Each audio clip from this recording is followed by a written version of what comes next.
Os números preocupam. No segundo trimestre de 2020, o PIB do estado do Rio caiu 9,9% em relação ao mesmo período do ano passado.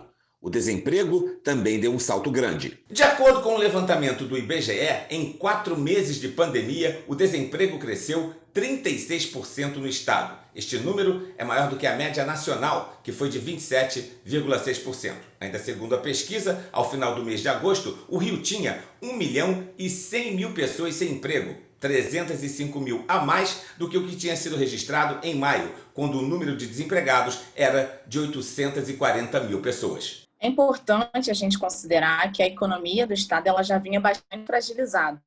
Então, o Rio de Janeiro ele vem de um histórico de retomada lenta da atividade econômica. Então, o único setor que estava se destacando nesse cenário era a indústria extrativa, que de fato foi um setor que não apresentou um desempenho de queda, né, uma retração na produção, mesmo com o cenário de pandemia. Os demais, tanto na indústria de transformação, o setor automotivo já vinha sofrendo bastante com o cenário conturbado na Argentina. Então, a atividade do Estado ela ainda vinha num cenário de bastante recuperação lenta e ainda muito dependente do cenário fiscal, que afeta a confiança e investimento no Estado. Entre os setores mais atingidos, nós podemos destacar a indústria de transformação, novamente, o setor automotivo, que é um setor muito importante para o estado do Rio, com a paralisação de várias fábricas, não só no estado, mas como no Brasil como um todo. E o setor de serviço, que é responsável por 70% de toda a atividade econômica do estado, acabou sofrendo muito em linha, né, com o mercado de trabalho. Logo, existiu uma restrição ao consumo e as pessoas realmente perderam o emprego ou tiveram um salário reduzido.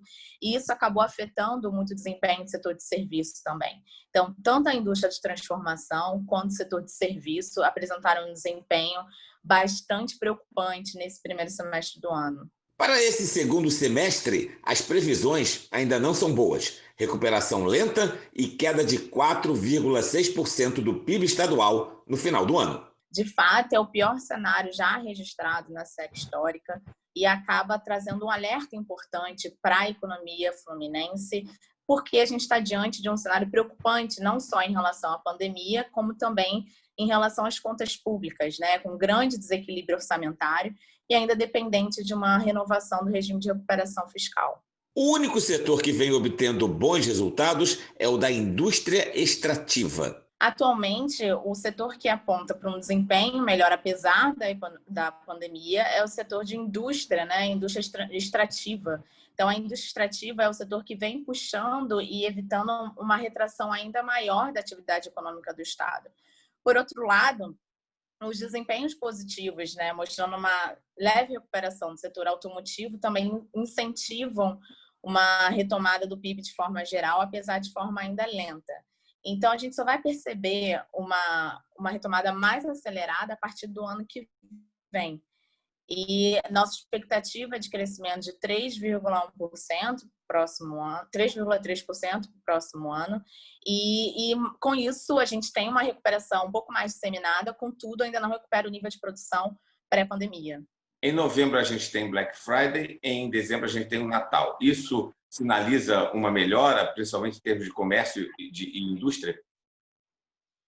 De fato, essas datas comemorativas são um incentivo, sim, junto a todo o movimento de auxílio emergencial, de programas do governo que tentaram evitar uma maior demissão no mercado de trabalho. Então, as datas comemorativas acabam incentivando o maior consumo. Contudo, a gente precisa olhar para o mercado de trabalho, que ainda está bastante afetado, né? Com o nível de desemprego aumentando consideravelmente.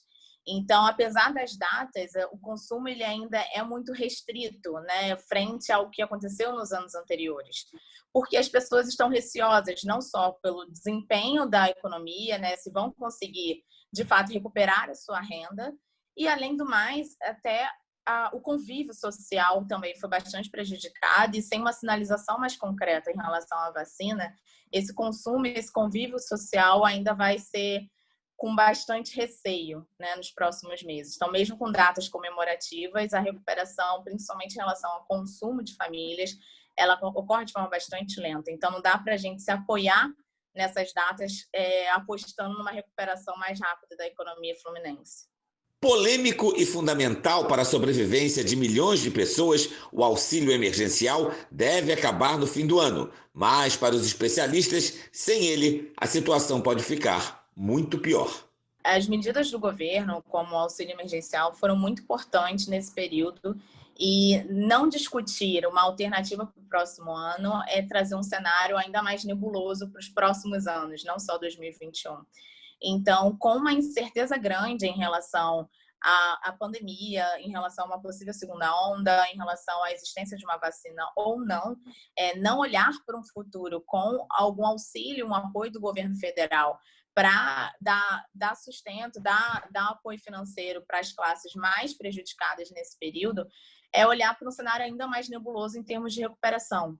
Então, de fato, considerando todo a falta de espaço no orçamento público, né, e que acaba trazendo à tona o debate em torno desses programas de distribuição de renda, é fundamental para a gente conseguir enxergar uma recuperação mais rápida da economia no próximo ano. Vocês fizeram uma previsão de crescimento de pouco mais de 3% para 2021. Isso. Essa previsão conta com esse auxílio emergencial que continuaria ou não? Prevê um outro cenário totalmente diferente? Essa previsão conta com auxílio que continuaria, em que a população ela teria um apoio do governo para poder conseguir lidar com esse cenário de pandemia, que ainda traz bastante incerteza. E, além disso, ela aponta também várias reformas estruturais que são necessárias, como a aprovação da reforma tributária e a própria PEC emergencial, que trata da flexibilização do orçamento público. Então, quando a gente está falando de entes subnacionais, está falando de Rio de Janeiro, ter espaço no orçamento para poder atuar mais em prol da população, tanto na área da saúde quanto na área de segurança, é fundamental. Então, nossa projeção de crescimento de 3,3%, ela considera a aprovação de reformas estruturais, né, que são fundamentais não só no ano de 2020, mas para o médio e longo prazo, quando a gente está discutindo recuperação e crescimento sustentável e garantia de emprego e renda. Então, sem a aprovação das reformas, com certeza nós teremos um cenário bem mais preocupante, não só em 2021, como nos próximos anos.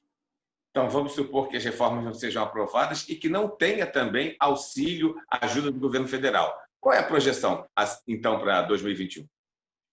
Considerando esse cenário sem aprovação de reforma, nós teremos um crescimento abaixo de 2% e, apesar de ser um crescimento, é um cenário em que a produção está no nível muito inferior ao nível pré-pandemia. Então, a nossa projeção é que o estado do Rio ele tenha uma recuperação ainda mais lenta do que a que a gente considera num cenário base, onde há aprovação de reformas estruturais. E é muito importante notar que, nesse cenário, o emprego acaba sendo muito afetado, né? Então, o setor de serviço ele vai ter um desempenho bem pior do que a gente está olhando, porque as pessoas com um emprego em alta, com um nível de renda mais baixo, você tem um menor consumo. Além disso, a produção também, né? Com a falta de incentivo do governo para do setor produtivo. Então, nesse cenário, sem aprovação de reformas, de fato, a retomada do Estado vai ser de forma bem mais lenta. Até que ponto a questão política pode influenciar a questão econômica no Estado, já que a gente tem um governador que pode sofrer um impeachment? Bom, a questão política é fundamental, principalmente para a alocação dos recursos de forma eficiente dos recursos públicos. Então, quando a gente está falando de sistema político que funciona bem, nós conseguimos olhar para um setor público que atende às necessidades da população. No caso do Rio, de forma geral, a questão política está muito aliada também à renovação do regime de recuperação fiscal. Então, num cenário em que não há renovação do regime, nós teremos um caos social, em que o Estado ele precisa arcar com as suas dívidas, né, voltar a pagar a dívida com o governo federal. E, com isso, você acaba abrindo mão de outras áreas que precisam da atuação do setor público, como são as áreas de saúde, como é a área de educação, como a área de segurança. Então, quando a gente está falando de sistema político eficiente, nós estamos tratando exatamente do bem-estar da população e do atendimento às necessidades dela.